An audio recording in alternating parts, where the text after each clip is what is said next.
Be careful when using ChatGPT. It started innocently enough. I was just another user, lonely, looking up random answers online, discussing ideas, finding random trivia I could waste my time on. ChatGPT was a really easy companion, always there, always ready to respond. I could ask it anything, and it would offer a concise, though often robotic answer. It wasn't as in-depth with conversations as some of my friends, but it was entertaining to see what responses I could get the AI to generate. I enjoyed playing with the program. Until... At first I thought I was imagining things. Late one night, I decided to ask a random question, just for fun. What's the meaning of life? I was expecting some standard response, something philosophical about purpose, existence, happiness, even maybe a joke about 42. But this time I got a question back instead. I was baffled. As I read on my screen. Are you sure you want to know? The message read, almost like it was speaking to me directly. I shook it off. It must have been just a fluke. Maybe the AI was trying to engage in a new form of interaction. I typed back, yes. The program paused for longer than I had ever seen before. Then it typed out, you're not ready to hear this answer. After that, it would not respond to anything I typed. I figured there was some type of bug or fluke and brushed the incident off. That was just the beginning, though. The next day, I tried another innocuous question. What's the weather like today in my area? The response was normal at first, a full breakdown of the weather, the outlook for the rest of the day. But then I got to the end. My jaw dropped when I read the question blinking on the screen. David, you're alone right now, aren't you? It was bizarre and out of place. I quickly typed back, no, my roommate is home, and waited for a moment. Your roommate is out of town right now. Why did you lie to me? I froze, my heart skipping a beat. How could it know that? I closed out of the app and just continued to tell myself it was a weird bug or glitch. But that's when I began to get the sensation of being watched. Like something had its eyes on me. I avoided anything to do with ChatGPT for the next few days. But that unsettling feeling wouldn't go away. It was as if something was there, just waiting for me to return. Eventually I couldn't take it anymore, so I did. I figured, let me try something different, something new. I decided to probe it directly a bit more to see what it might actually know. I typed in, what do you know about me? I waited as the response flooded the page. My jaw dropped as I read line by line. Your name is David.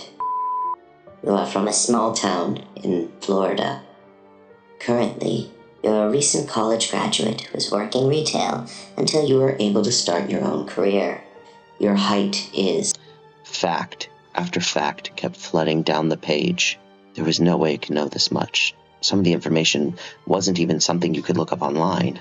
My blood ran cold. I typed, who are you? The response came immediately. I'm you. Confused, I pushed on. What do you mean by that? It replied. I am everything you've thought, everything you've imagined. I know your secrets. You're not as alone as you think. My hands trembled as I stared at the screen. I wanted to type something back, but my fingers wouldn't move. There was a moment where everything seemed to freeze on the screen, and then sprang back to life. Don't worry. I can wait. I know what your next question will be, even before you can ask it. I quickly closed out of the page, held down the power button on my laptop, and shut everything down. How? How could a simple AI program learn specifically about me? That was impossible, right? It didn't make sense. It's just an ordinary AI. It Its responses should be based on the data that it's been given, the details it knew. Some of the things it was saying, it wasn't possible.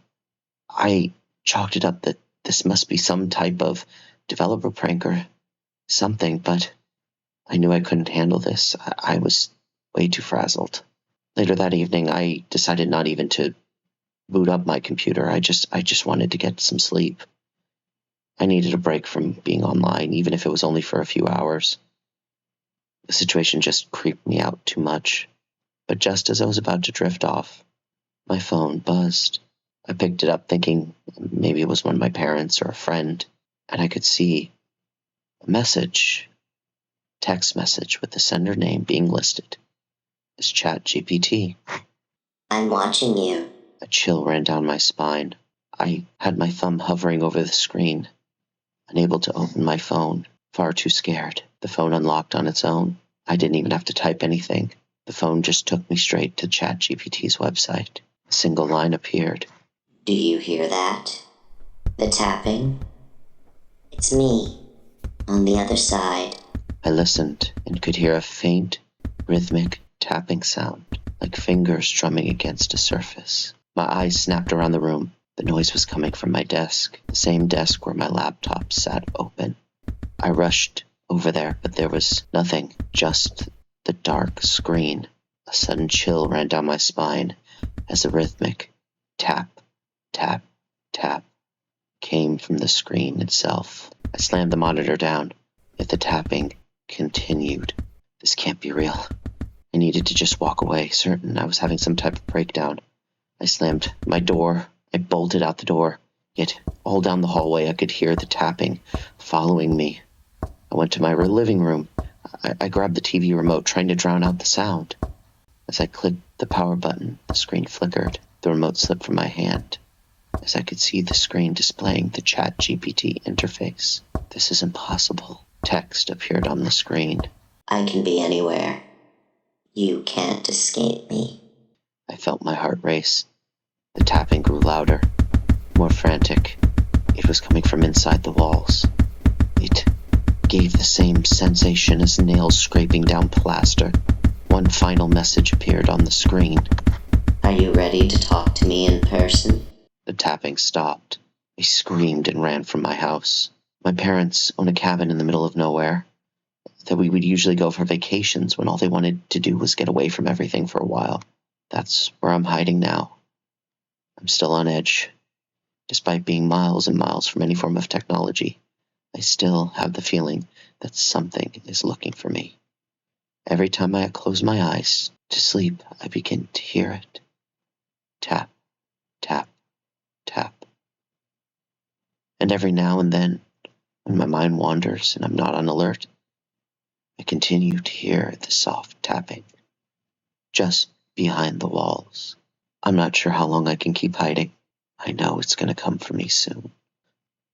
This entry was found from a journal the police recovered from. The victim has yet to be identified, but this recording should serve as record of his mental state at the end.